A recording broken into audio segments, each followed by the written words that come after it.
Israel Iran യുദ്ധത്തിൽ India എവിടെ നിൽക്കുന്നു? ഏത് പ്രതിസന്ധിയിലും വ്യാപാര ബന്ധം ഉണ്ടായിരുന്ന ഇറാനൊപ്പമോ അതോ ഇപ്പോഴത്തെ അടുപ്പക്കാരായ ഇസ്രായേലിനൊപ്പമോ? പക്ഷം ചേർന്നാലും ഇല്ലെങ്കിലും യുദ്ധത്തിന്റെ ആഘാതം കൂടുതൽ ഉണ്ടാകാൻ പോകുന്ന രാജ്യങ്ങളിലൊന്ന് ഇന്ത്യയാണ്. എണ്ണവില കുതിച്ചുയരുകയാണ് എന്നതാണ് ഒന്നാമത്തെ കാരണം. വീപ്പയ്ക്ക് $90 മുകളിലേക്കാണ് വിലയുടെ പോക്ക്. യുദ്ധത്തിന് മുമ്പ് $63 ആയിരുന്നെങ്കിൽ 50% വർധനയാണ് കൺമുന്നിൽ തെളിയുന്നത്. യുദ്ധം മുറുകുന്നതോടെ കപ്പലുകൾക്കെല്ലാം പാത മാറ്റേണ്ടി വരും. 14 ദിവസം അധികം സഞ്ചരിക്കണമെന്നതിനാൽ ഷിപ്പിംഗ് നിരക്കും കുത്തനെ ഉയരും. ആത്യന്തികമായി രാജ്യത്തെ ഓരോ ഉൽപ്പന്നത്തെയും ബാധിക്കും. മാത്രമല്ല സർക്കാരും ഞെരുക്കത്തിലാകും.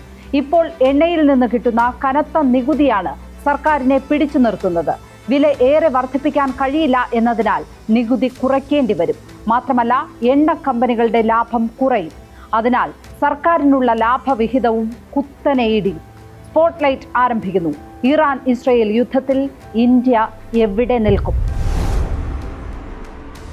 ഇറാൻ ഇസ്രായേൽ പ്രശ്നത്തിൽ ഇന്ത്യ ഇതുവരെ സ്വീകരിച്ചിരിക്കുന്ന നയം വ്യക്തമാണ്. നിഷ്പക്ഷമായി നിൽക്കുക എന്നതാണത്. യുദ്ധം മുറുകാതിരിക്കാനും ഇന്ത്യയുടെ താൽപ്പര്യങ്ങൾ രക്ഷിക്കാനും മാത്രമുള്ള ഇടപെടലുകൾ നടത്തുക എന്നതാണ് ആ നയം. ഇസ്രായേലുമായി ഇന്ത്യക്കിപ്പോൾ പ്രതിരോധ മേഖലയിൽ ആഴത്തിലുള്ള ബന്ധമുണ്ട്. എണ്ണയിലും തുറമുഖങ്ങളിലും ഇറാനുമായും അടുത്ത ബന്ധമാണ്. അതുകൊണ്ട് ഇരു രാജ്യങ്ങളെയും രമ്യതയിൽ എത്തിക്കാനുള്ള ശ്രമങ്ങൾക്കൊപ്പമാണ് സ്വാഭാവികമായും ഇന്ത്യ നിലയുറപ്പിക്കേണ്ടത്. ഇറാൻ ഇസ്രായേൽ സംഘർഷത്തിൽ ഇന്ത്യ ഒരു കക്ഷിയാകേണ്ടി വന്നത് 2012 ആണ്. അന്ന് ഡൽഹിയിൽ ഇസ്രായേൽ നയതന്ത്ര കാര്യാലയത്തിലെ കാറിൽ ബോംബ് സ്ഫോടനം ഉണ്ടായി. ആ സമയത്ത് ഇറാനാണ് പിന്നിലെന്ന് ഇസ്രായേൽ പ്രഖ്യാപിച്ചു. ഇന്ത്യയുടെ പ്രതികരണം ശ്രദ്ധയോടെയായിരുന്നു. 2 രാഷ്ട്രങ്ങളെയും പ്രതിസ്ഥാനത്ത് നിർത്താതെയാണ് ഇന്ത്യ പ്രതികരിച്ചത്. ഗാസ യുദ്ധം തുടങ്ങിയപ്പോഴും അതായിരുന്നു സ്ഥിതി. കഴിഞ്ഞ വർഷം ഇരു രാഷ്ട്രങ്ങളും പരസ്പരം മിസൈലുകൾ വർഷിച്ചപ്പോഴും ഇന്ത്യ പേരെടുത്ത് പറഞ്ഞില്ല. We urge all sides to exercise restraint. ഇതായിരുന്നു പേരെടുത്ത് പറയാതെ ഈ സന്ദർഭങ്ങളിലെല്ലാം ഇന്ത്യ നടത്തിയ പ്രതികരണം. ചരിത്രപരമായി തന്നെ ഇസ്രായേൽ ഇറാൻ വിഷയത്തിൽ ഇന്ത്യയുടെ പ്രതികരണങ്ങളെല്ലാം ഇങ്ങനെ തന്നെയായിരുന്നു. 2012 എംബസി വിഷയത്തിൽ പോലും ഭീകരാക്രമണം എന്നൊരു പ്രയോഗം മാത്രമാണ് ഇന്ത്യ നടത്തിയത്. അന്വേഷണ റിപ്പോർട്ടിൽ ഒരിടത്തും ഇറാന്റെ പേര് ഉണ്ടായിരുന്നില്ല. അത് മൻമോഹൻ സിംഗ് സർക്കാരിന്റെ കാലമായിരുന്നു. നരേന്ദ്രമോദി അധികാരത്തിലെത്തിയ ശേഷമാണ് ഇസ്രായേലുമായി പ്രതിരോധ സഹകരണം ശക്തമാക്കിയത്. അതുകൊണ്ട് മാത്രം ഇന്ത്യ നിലപാട് മാറ്റുമോ? ഈ യുദ്ധത്തിൽ ഇന്ത്യ ആർക്കൊപ്പം നിൽക്കും? റഷ്യ യുക്രൈൻ യുദ്ധത്തിൽ പ്രധാനമന്ത്രി നരേന്ദ്രമോദി ഇരുവശത്തും ചേരാതെയാണ് പ്രസ്താവന നടത്തിയത്. മാത്രമല്ല മോസ്കോ സന്ദർശിച്ച് മാസം 2 തികയും മുമ്പ് പ്രധാനമന്ത്രി യുക്രൈനും സന്ദർശിച്ചു. ഇന്ത്യ റഷ്യയുടെ കൂടെയാണോ എന്ന് സംശയിച്ചവർക്ക് ശ്വാസം വിടാൻ സമയം കിട്ടും മുമ്പായിരുന്നു ആ യുക്രൈൻ സന്ദർശനം. പ്രധാനമന്ത്രി യുക്രൈൻ സന്ദർശിച്ചെങ്കിലും ഒരു പച്ച പരമാർത്ഥം ബാക്കിയുണ്ടായിരുന്നു. അമേരിക്കയും യൂറോപ്യൻ രാഷ്ട്രങ്ങളും ഉപരോധം പ്രഖ്യാപിച്ച റഷ്യയിൽ നിന്ന് ഇന്ത്യ നിർബാധം എണ്ണ വാങ്ങി. റഷ്യയുമായി എല്ലാ തരത്തിലുള്ള വ്യാപാരവും തുടർന്നു. അതുവരെ ഇറാൻ ആയിരുന്നു ഇന്ത്യക്ക് ഏറ്റവും കൂടുതൽ എണ്ണ നൽകിയിരുന്നത്. യുദ്ധം തുടങ്ങിയതോടെ റഷ്യയായി ഇന്ത്യയുടെ വലിയ വ്യാപാര പങ്കാളി. ഉപരോധ സമയത്ത് സധൈര്യം റഷ്യയെ സഹായിച്ചതുപോലെ മുമ്പ് ഇറാനെ സഹായിച്ച ചരിത്രവും ഇന്ത്യക്കുണ്ട്.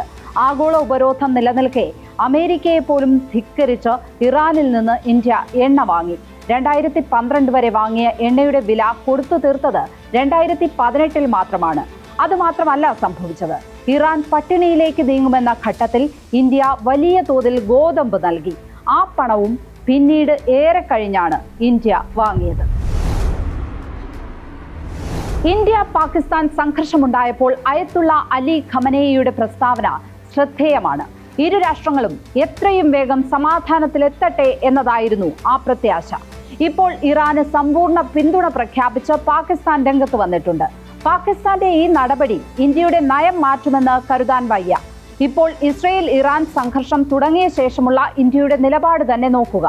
10 രാഷ്ട്രങ്ങളുള്ള ഷാങ്ഹായി സഹകരണ സംഘടനയുടെ പ്രസ്താവനയിൽ നിന്ന് ഇന്ത്യ വിട്ടുനിന്നു. ഇറാനിലെ പൗരന്മാരെ ആക്രമിക്കുന്നതിൽ നിന്നും ഊർജോൽപാദന കേന്ദ്രങ്ങൾ തകർക്കുന്നതിൽ നിന്നും ഇസ്രായേൽ പിന്മാറണം എന്നായിരുന്നു സംഘടന ആവശ്യപ്പെട്ടത്. ചൈനയും റഷ്യയും പാകിസ്ഥാനും ഖസാക്കിസ്ഥാനും എല്ലാമുള്ള സംഘടനയിൽ ഇറാനുമുണ്ട്. ഭൂപ്രദേശത്തിൽ ലോകത്തിലെ ഏറ്റവും വലിയ സംഘടനയുമാണിത്. ആ സംഘടന നടത്തിയ പ്രസ്താവനയിൽ നിന്ന് വിട്ടുനിന്ന ഏക രാജ്യമാണ് ഇന്ത്യ. യുദ്ധത്തിൽ പക്ഷം ചേരേണ്ടി വന്നാൽ ഇന്ത്യ ഒഴികെ ഈ 9 രാജ്യങ്ങളും ഇറാനൊപ്പം നിന്നേക്കാം. ഇന്ത്യ അപ്പോഴും നിഷ്പക്ഷത തുടരാനാണ് സാധ്യത. ഈ യുദ്ധം നീണ്ടുനിന്നാൽ ഇന്ത്യയിൽ വിലക്കയറ്റമാണ് ആദ്യത്തെ പ്രത്യാഘാതം. കപ്പലിലെ ചരക്കിനുള്ള നിരക്കെല്ലാം കുത്തനെ ഉയർന്നുകൊണ്ടിരിക്കുകയാണ്.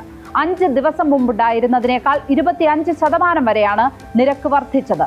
ഹോർമൂസ് കടലിടുക്ക് ഇറാൻ അടയ്ക്കും എന്നാണ് സൂചന. അതോടെ ചരക്ക് നീക്കം പിന്നെയും പ്രതിസന്ധിയിലാകും.